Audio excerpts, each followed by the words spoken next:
Hello दोस्तों, नमस्कार। The खटक में आपका स्वागत है। आज हम इस वक्त खड़े हैं यहाँ पर। देखिए, बीकानेर के अंदर खेजड़ी बचाओ आंदोलन पिछले 2 तारीख से लगाकर आज 5 तारीख है लगातार चल रहा है। यहाँ पर काफी लोग अनशन पर भी बैठे हैं। हमारे साथ भगवान दास जी महाराज है और भी तमाम सारे संत लोग यहाँ पर पधारे, उनसे बातचीत करेंगे।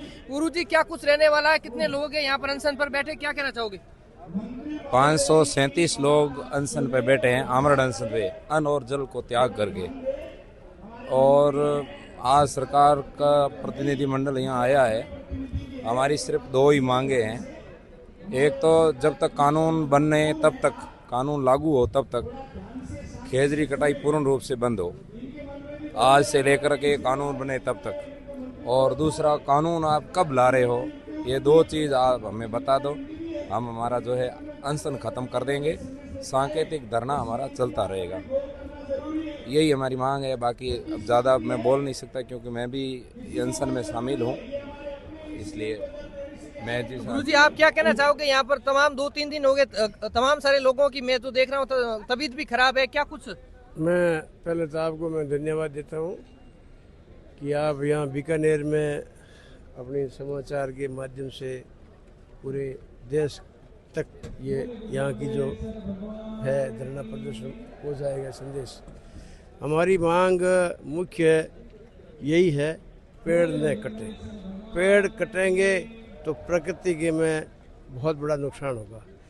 पेड़ों में मनुष्य से लेकर के सूक्ष्म जीव है, वो इनका घर है, आश्रय है, आशियाना है। और पेड़ों से जो प्रकृति के 5 पेड़ है प्रकृति में, खेजड़ी, झाड़ और केर, कुमठा और रोहिड़ा, ये 5 ऐसे मतलब प्रकृति के वे, इसको लगाना कोई लगाता नहीं, अपना परमात्मा ने ही इनको बनाया है।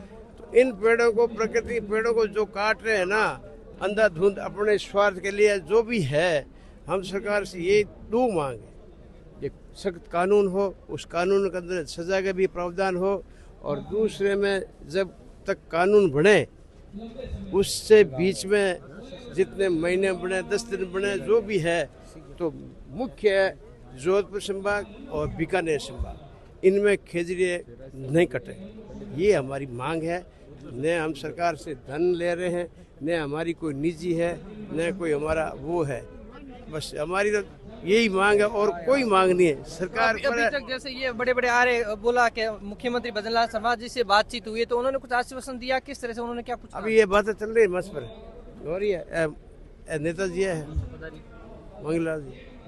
सर, आप क्या कुछ कहना चाहोगे? इस तरह से लोग अनशन पर बैठे, क्या ये धरना स्थगित नहीं किया जाएगा तो आगे भी इस तरह की रणनीति रहेगी? बिल्कुल, समाज की जो भावना है वो 100% सही है। और इस पर्यावरण के लिए अगर कोई संघर्ष करता है तो मात्र विष्णु ही समाज है। लेकिन मुख्यमंत्री जी ने कठोर शब्दों में, भाजपा के 4 जनप्रतिनिधि है हमारे विष्णु समाज के पास में, चारों को रात 12 बजे बुला के ये तय करके भेजा है कि आप जो तय करके आओगे वो मैं सदन के पटल पर बोल दूंगा। और सदन के पटल पर कोई मुख्यमंत्री अगर बात कहता है, वो बात ऑन रिकॉर्डेड होती है। और बजट सत्र के अंदर अच्छा कानून ले आऊँगा, कठोर कानून ले आऊँगा। लेकिन ये साधु संत जो बैठे हैं, सभी को देखो, विष्णु समाज हमेशा संघर्ष करता आया, संघर्ष ही इनके भाग्य में लिखा है। जब भी जो जरूरत पड़ी, सब विष्णु समाज के लोग संघर्ष करते आए।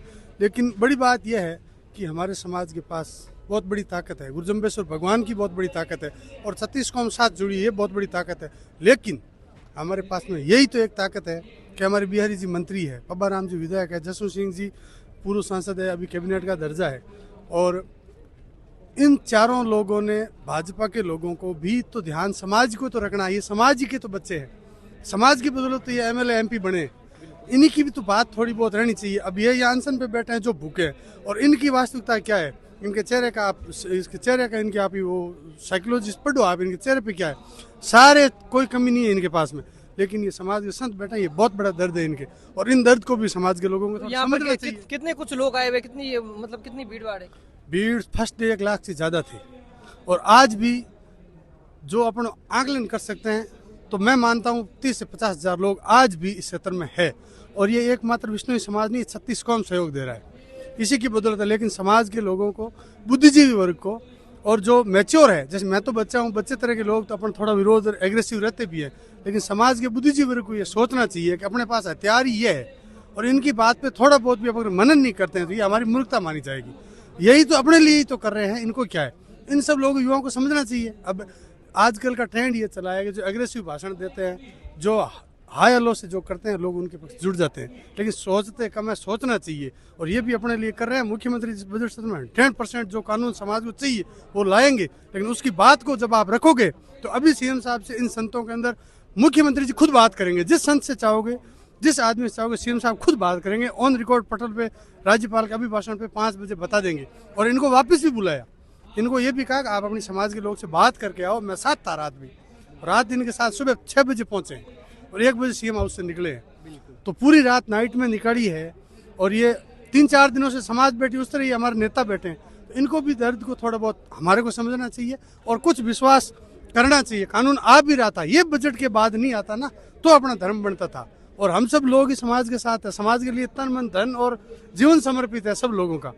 कोई नहीं चाहता ये कि खेजड़ी कटे, लेकिन सबसे पहले प्रण, मैं एक बात बता दूं मेरे नॉलेज की, मैंने ये प्रण लिया है, मेरे बाप ने, मैंने घर में बैठ के प्रण लिया है कि हम हमारे खेत में खेजड़ी नहीं कटेंगे, चाहे कुछ भी हो जाए। मैं एक समाज के लोगों से अपील करना चाहूंगा कि ये प्रण प्रत्येक व्यक्ति ले ले। और जो यहाँ आए, जो समाज के पर्यावरण पे सारे लोग ये तय कर ले कि मेरे खेत में खेजड़ी क्या खेलियो नहीं पाटना। तो औकात में सोलर ऊर्जा की जो आमनार माटे पाट, सबसे पहले ये प्रण लेना चाहिए। उसके बाद भी समाज सही दिशा में है। तो कई लोग तो कहते हैं कि ये जो सोलर प्लांट आते हैं वो पैसे देते हैं, इसीलिए लोग अपनी खेत जो दे देते खेत। क्या कई लोग बोलते हैं कि ज्यादा पैसे देते हैं इसलिए खेत दे देते हैं। ऐसा नहीं है, कोई ऐसा थोड़ी है, कोई विष्णु खेत नहीं देते, सब लोग देते हैं, कोई विष्णु ही नहीं देते हैं। अब विष्णु करे क्या, विष्णु के खेत के है, उसके आसपास अगर कोई जैसे कोई जाति का लोग दे रहा है कि भाई इसको, तो उसके बीच में है तो वो उस हिसाब से दे देता है। लेकिन खेत देना गुनाह नहीं है, उसके बदले गुनाह यह है कि हमारे कई लोगों के सोलर के मित्र, हमारे यहाँ लोग बीजेपी के भी है, कांग्रेस के भी है, सभी वर्गों के, काफी लोगों के, नेताओं के, सब कार्यकर्ताओं के घर पे ये उनके खेत में ये प्लांट लगे हुए हैं। लेकिन विष्णु के लोगों ने ये तय किया कि हमारे खेत में प्लांट लगेंगे, इसको बचाते हुए करेंगे। ये प्रण लेनी चाहिए।